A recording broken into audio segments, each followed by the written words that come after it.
This is the CBS Evening News. Bob Schieffer reporting. Good evening. Airline officials said tonight that they are confident all of the bodies from this week's air crash in Iowa have now been recovered, and the airline says it now believes 186 people survived, 110 people died. That news as United announced that it's decided to make an inspection of all DC-10s in the fleet.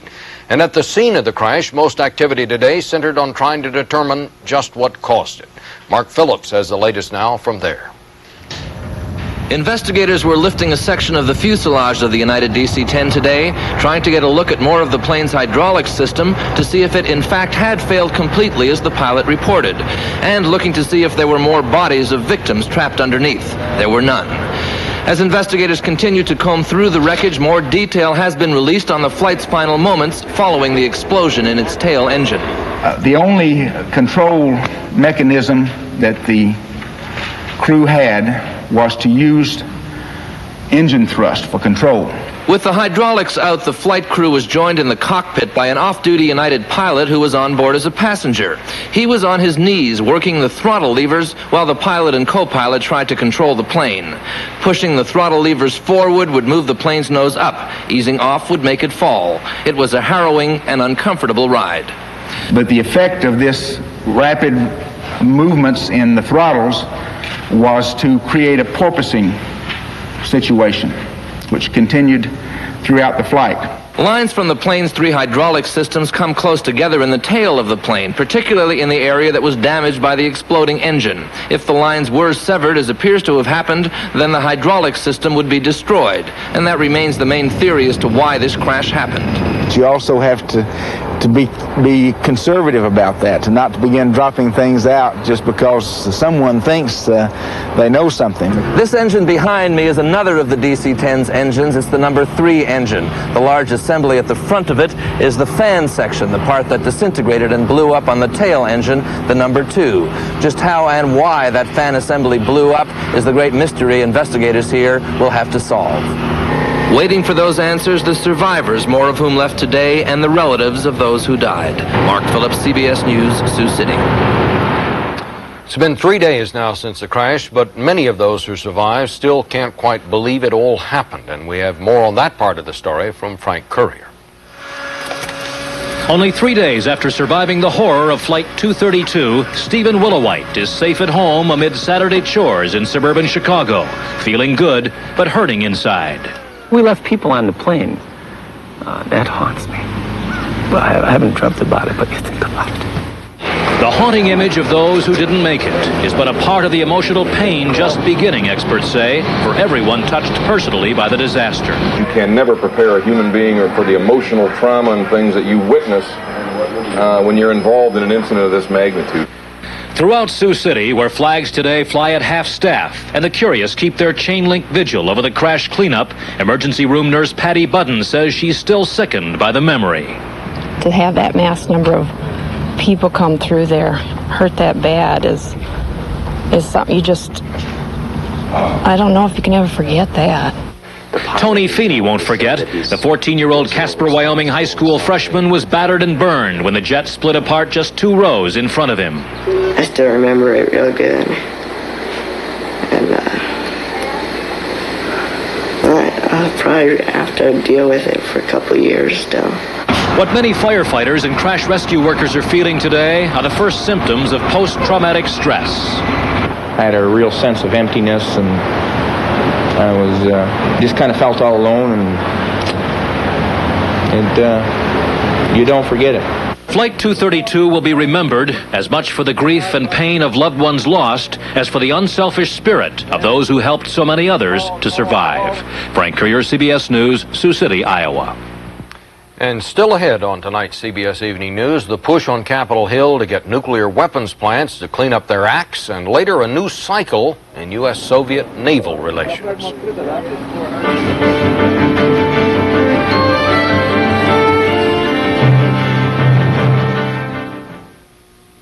Victoria. What? They finally found a substitute for the sweet roll. Hey. Nutrigrains, almond raisin. What is this, nuts and twigs? Try almonds, raisins, and these great flakes made with brown rice.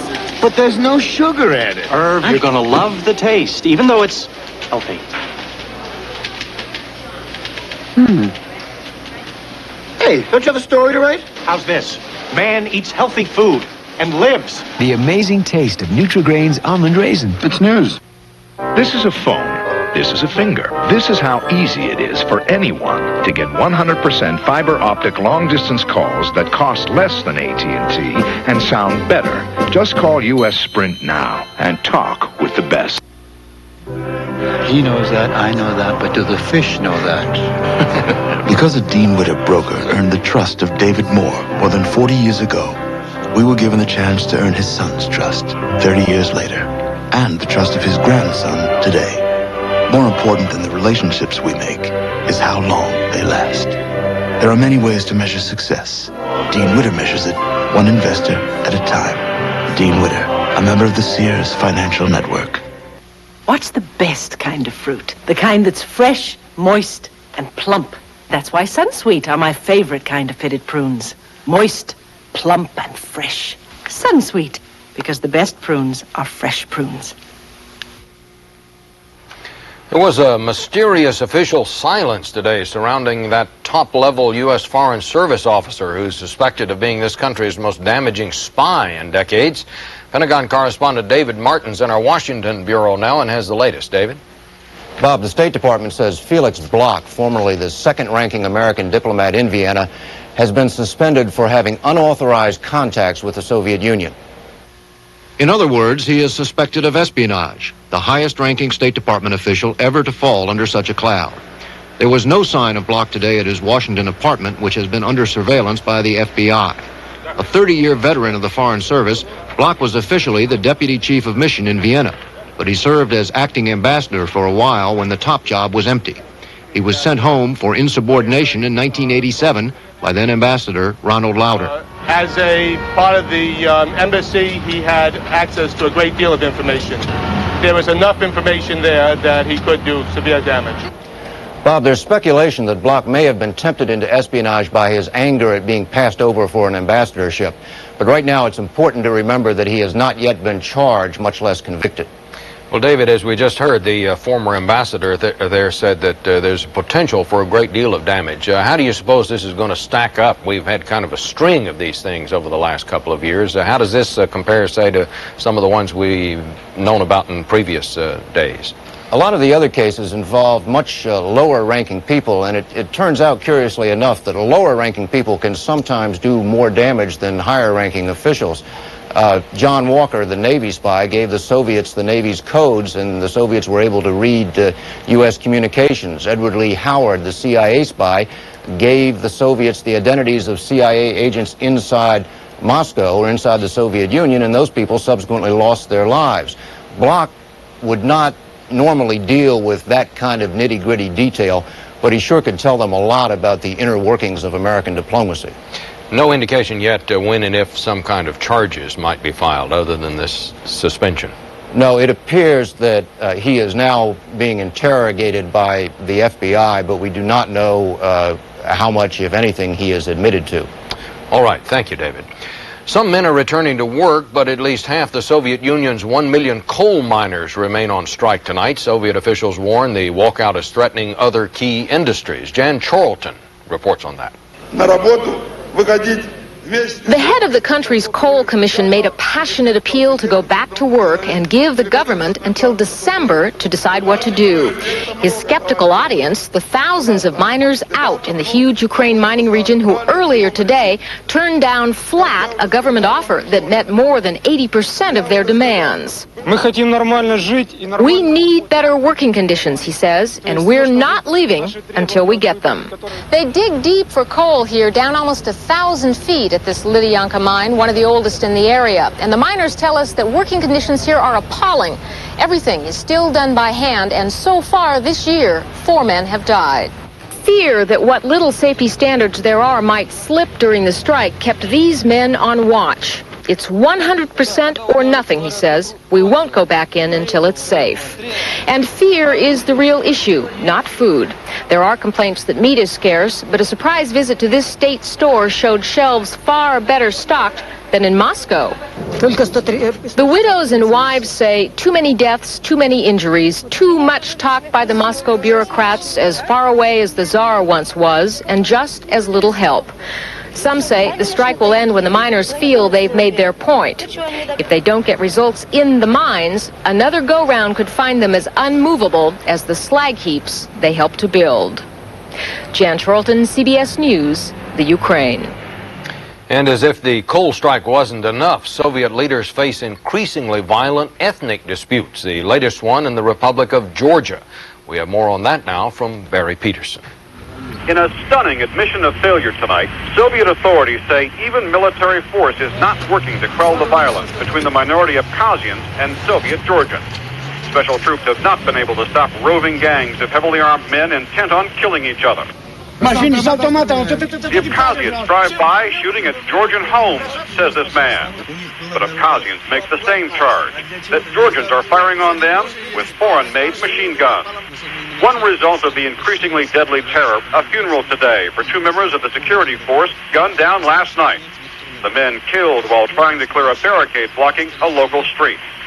And on Soviet television, more evidence tonight of just how widespread ethnic violence is becoming in the Soviet Union.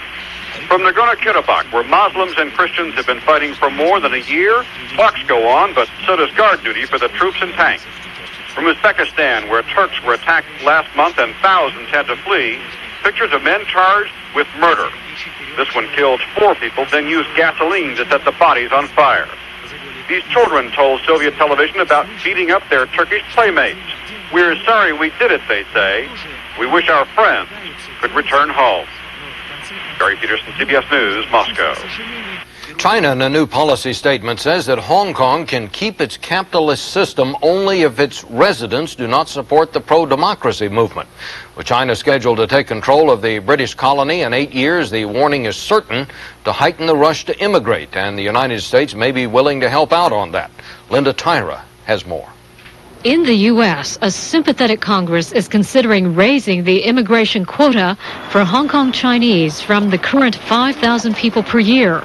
One bill would boost the annual quota to 20,000 people, another to as high as 50,000. We could say to these people, don't worry, if your freedom is suppressed and your human rights are frustrated, the U.S. stands ready to receive you. Assurances like this will no doubt boost confidence and morale in Hong Kong. 3.5 million people in Hong Kong hold British passports, and increased quotas could put pressure on Great Britain to be more receptive to Hong Kong immigration. So far, the British government has been reluctant to open its doors, prompting an angry reception for British Foreign Secretary Geoffrey Howe earlier this month. Hong Kong is growing increasingly nervous. Just yesterday, the Chinese government warned residents there that Hong Kong can remain capitalist only if its people stop supporting the pro-democracy movement. China is Hong Kong, Hong Kong is China. These economic fundamentals will determine that Hong Kong's future will be stable. But few are buying the government's line. If it continues to stifle demands for democracy, it will not regain Hong Kong as a thriving, prosperous city, but as a ghost town in 1997. Some believe higher quotas will send the Chinese government a clear message. That is the view of the United States Congress in this case, that the Chinese are not doing enough to protect the human rights. The clock is running. Beijing has, in theory, until 1997 to reassure Hong Kong Chinese. But by then, hundreds of thousands of them may already have fled. Linda Tyra, CBS News, Washington.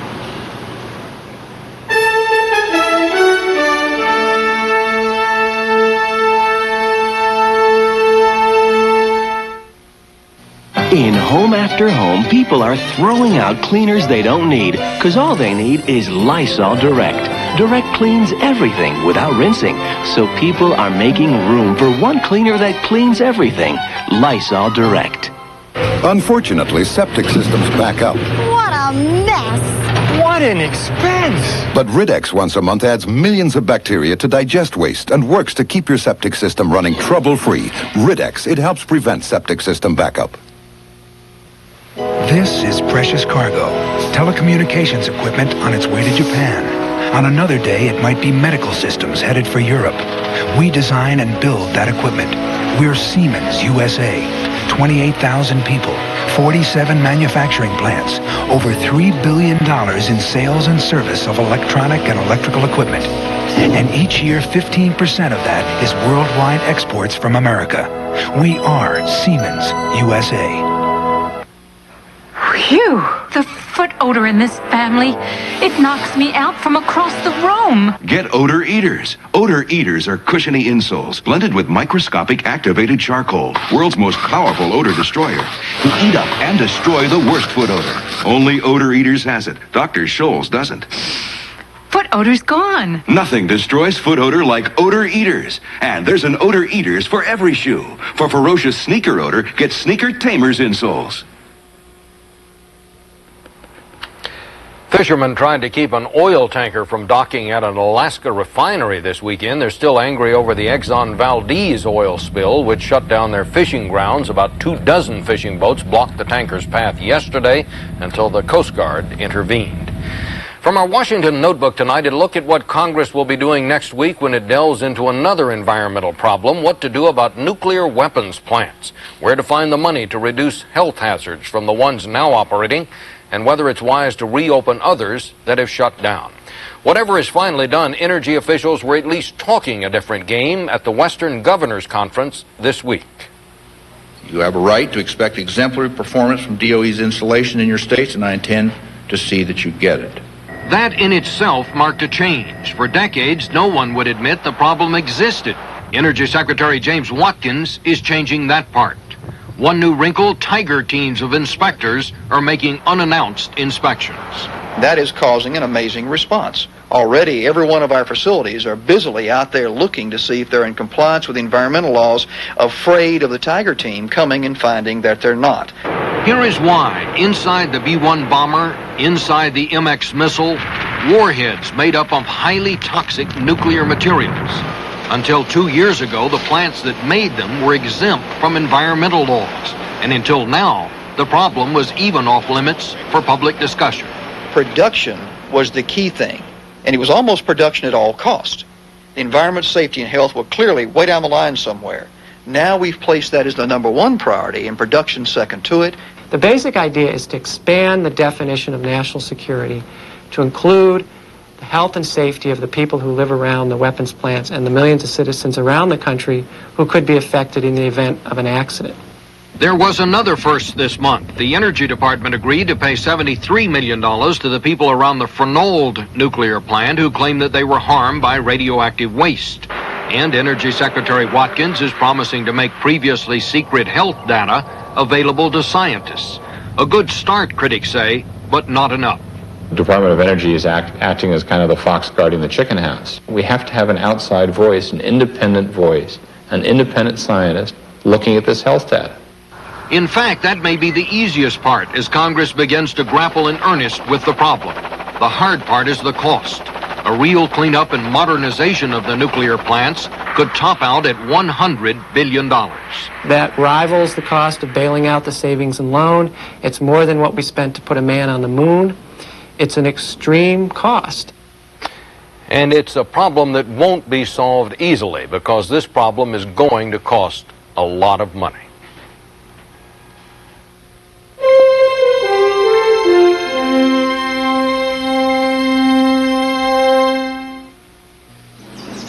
Have you read about the Surgeon General's report? Oh, I'll get to it right after my grape nuts. It says Americans should be eating more complex carbohydrates.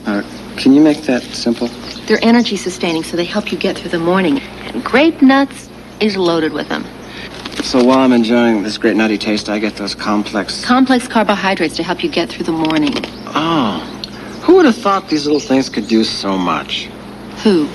Post Grape Nut Cereal, the one and only. Dentists warn the #1 dental problem isn't cavities, it isn't tartar, it's plaque. And most people just don't brush well enough to get enough plaque off their teeth. That's why there's Plaques, the dental rinse specifically designed to remove plaque. Now, new scientific tests prove Heart's Blockade Repellent gives your pet total protection against fleas and ticks, or your money back. Unsolicited, here's what some satisfied Blockade users have told us. We love Blockade spray for dogs. Dips never worked, and we spent hours pulling ticks off. I have recommended Blockade to all my friends. We've tried everything on our greyhounds for fleas and ticks, even prescribed medications with no luck, until I used Blockade. Thanks for developing a superior product. Hearts Blockade, guaranteed flea and tick protection that really work. Now a great cherry taste comes to Maalox Strength. New Maalox Plus Cherry Cream Tablets with the medicine doctors recommend most and a cherry taste you'll love. New Maalox Plus Cherry Cream Tablets. Strong relief for all your Maalox moments. On the second day of their convention in Cincinnati, members of the National Organization for Women took their abortion rights battle to the streets. Scott Pelley has a report on that now.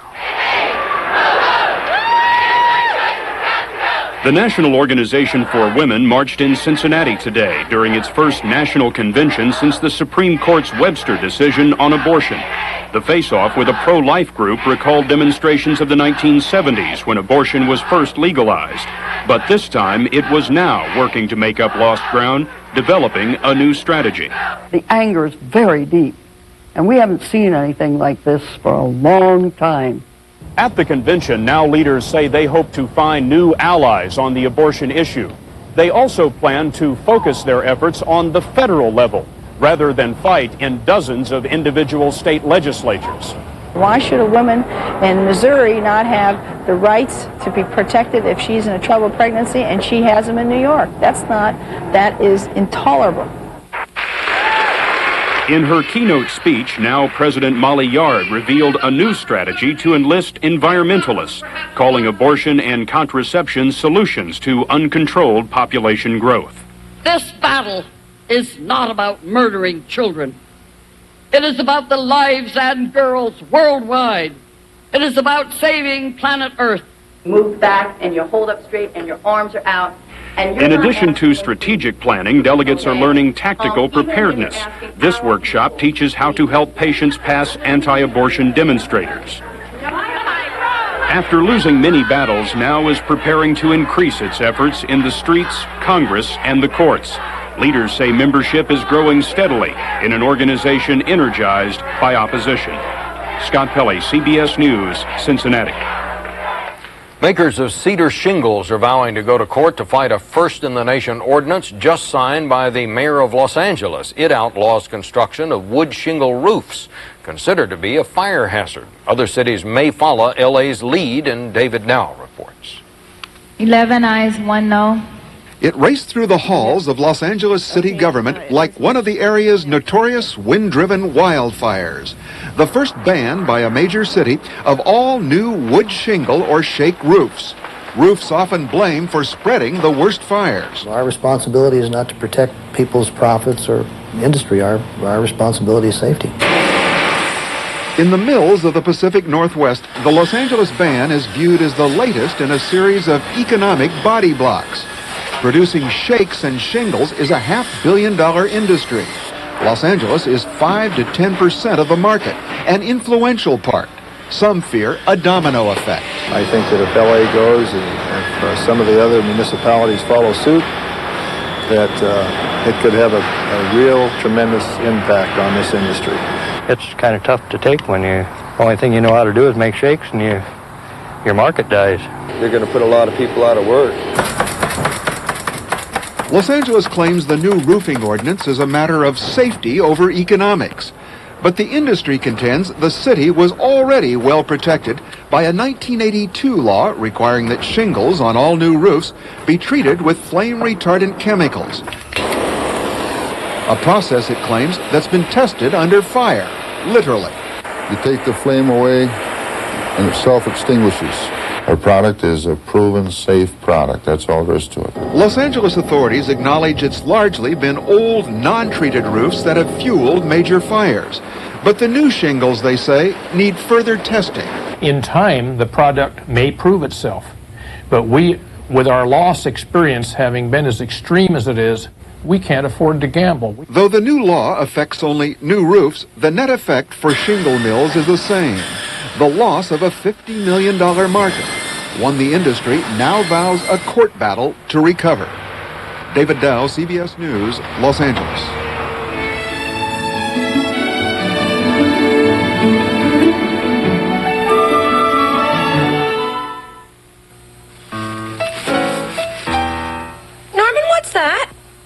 nothing, honey. I asked a simple question. Norman, are you eating something? It's nothing, honey. He lies like a dog. Kellogg's Nut and Honey Crunch. Crisp golden flakes glazed with sweet honey and real roasted peanuts. Irene, what's that you're playing? Nothing, honey. Two can play this little game. Kellogg's Nut and Honey Crunch. This compact machine is blindingly, dizzyingly fast.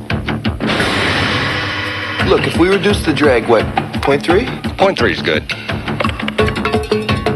Compact. It's the muscle car of computers.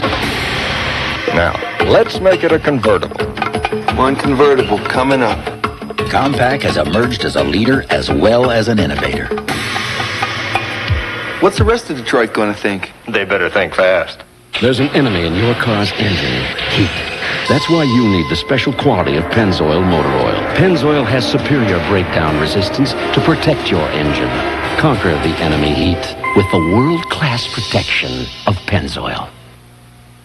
I eat nutritious meals with plenty of fruit and vegetables. So how come I'm the one with painful gas? Surprise! Foods high in nutrition are often high in gas. But Gas X gets rid of the gas, so you feel better fast. Eat right and feel right with Gas X.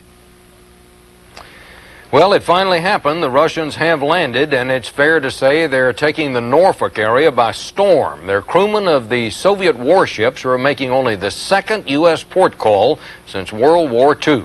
But like sailors everywhere, they're making the most of it. Aaron Hayes has our report. It's been a constant exchange from the start. 1,100 Soviet sailors and their American counterparts have been exchanging things like crazy. Names? My name is Igor. Sodas? Anything American. The Soviet sailors are young, many 17 and 18 years old, and a few are a little overwhelmed. First of all, I didn't think he'd make it to the United States. They almost needed proof they were here, something to show they really walked on American soil. American school kids visited their ship a little dazed themselves. This was just something totally opposite of what I pictured on TV and stuff. This morning, some business to take care of, a field trip to a naval firefighting school. The Soviets got a demonstration, but no state secrets. U.S. Navy firefighting technique was fine and part of a valuable exchange, but what these sailors wanted was a real taste of America. Every Soviet got a regulation Big Mac, fries, and good old American apple pie. He says, yeah, he likes it, but he's not accustomed to it. They got accustomed, though, pretty quickly to their surroundings. And the Americans felt oddly at ease with them. A couple of them reminded me of some cousins back home. It's all been like something out of a movie. A little unreal for the older sailors, almost too good to be true for the younger ones. A gesture, a look, they could almost be Americans. And for 3 more days, they'll have their chance to pretend. Aaron Hayes, CBS News, Norfolk, Virginia. And that's the news. Susan Spencer is going to be here tomorrow. Later tonight on West 57th, an interview with Britain's Prince Charles. I'm Bob Schieffer, CBS News in New York. Good night.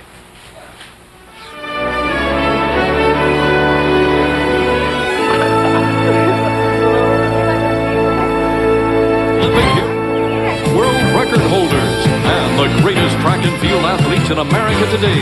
The New York Games tomorrow on CBS Sports Sunday. This is CBS.